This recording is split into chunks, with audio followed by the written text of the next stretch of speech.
Welcome to the practical walkthrough. Now we are going to build it and then test it out. And also I will show you how to make it invisible. Set the build to release. Make sure it saved everything. And click on the build menu and select rebuild standalone keylogger. Rebuild succeeded.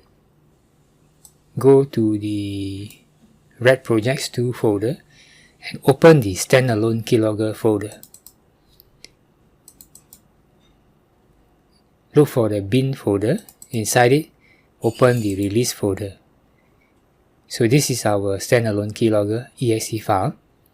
So we are going to now test it out. We will open a notepad as well.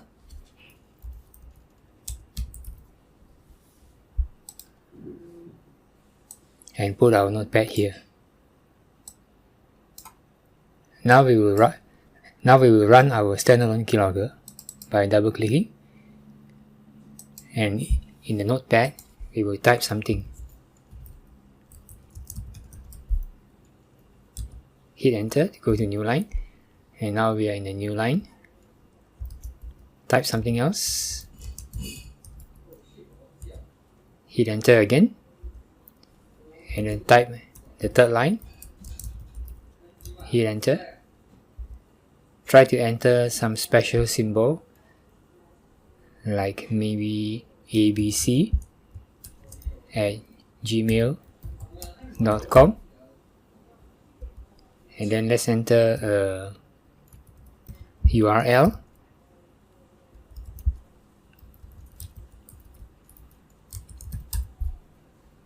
Hit enter. Alright, so you can see it is reflecting in the console because we are debugging it. Now let's open a browser. And here, let's type something.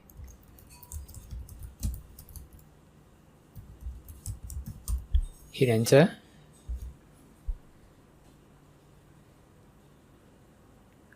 Okay, so we have captured that as well.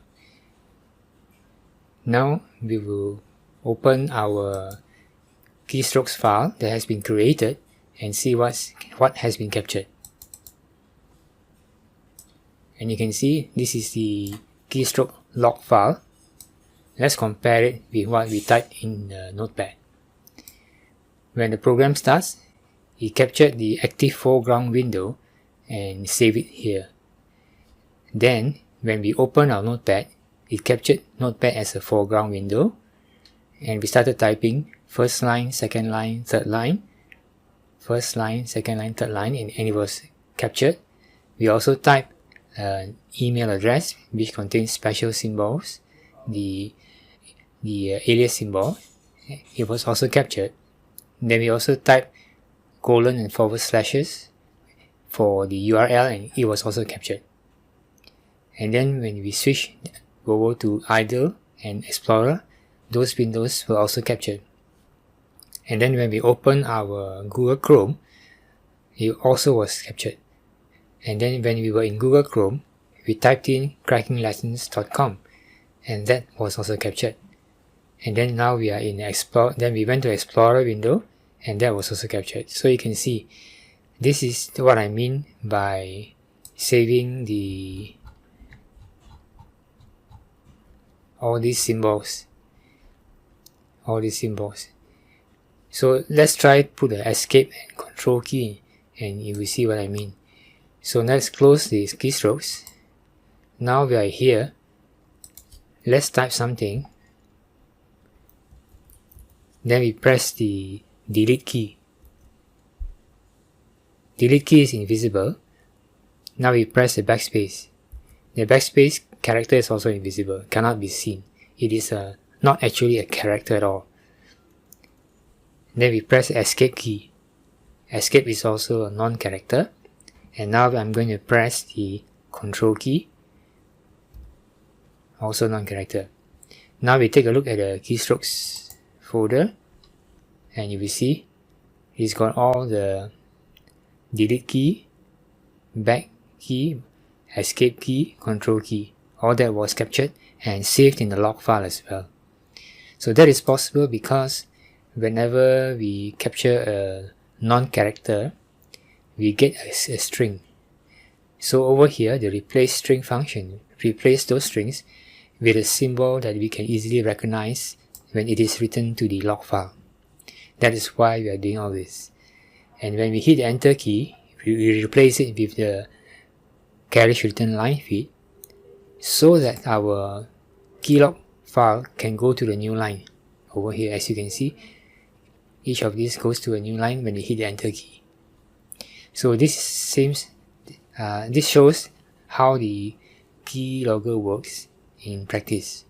So now I will show you how to make it invisible. So I'm going to close this now. We are going to make this window, console window, invisible. So let's close this now. Now, by the way, just to remind you, all this console output here is coming from the console write method, which is over here, console write. If you are not debugging, you can just comment this out. So this is only for purposes of debugging, so that we can find out if there's anything wrong, what went wrong, and how to fix it. So now we're going to make this invisible. So I'm going to close the program.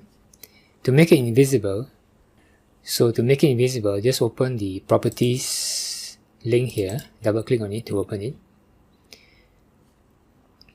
Currently you will see that the output type is console. So just change it to Windows application and then save it,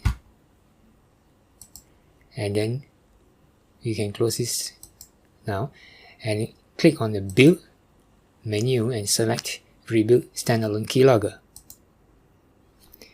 Rebuild all succeeded. Now we can retest. We can clear all this, and we can also delete the keystrokes file, and now we run it again. Notice that the black command line window doesn't open anymore, but it is running. It is running silently, and it is hidden, but we can still see it. If we open our task manager, right click on the taskbar and click on task manager to open the task manager, and if you look under processes, you just scroll a bit and you should be able to see our standalone keylogger, and there you go. You can see that it is running.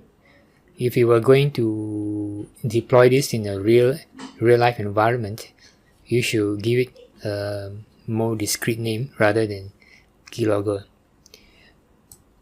So now we know that it is running. Let us test it out. We will type something here. This keylogger is now hidden and invisible. Hit enter. If you open the keystrokes,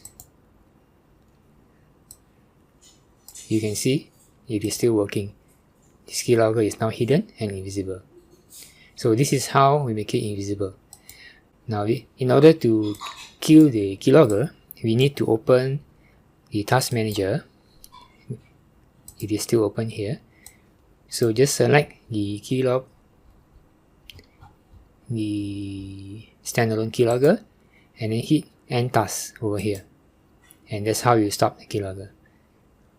Alright, so this is how you create a standalone keylogger, and also how to make it invisible. That's all for this video. Thank you for watching.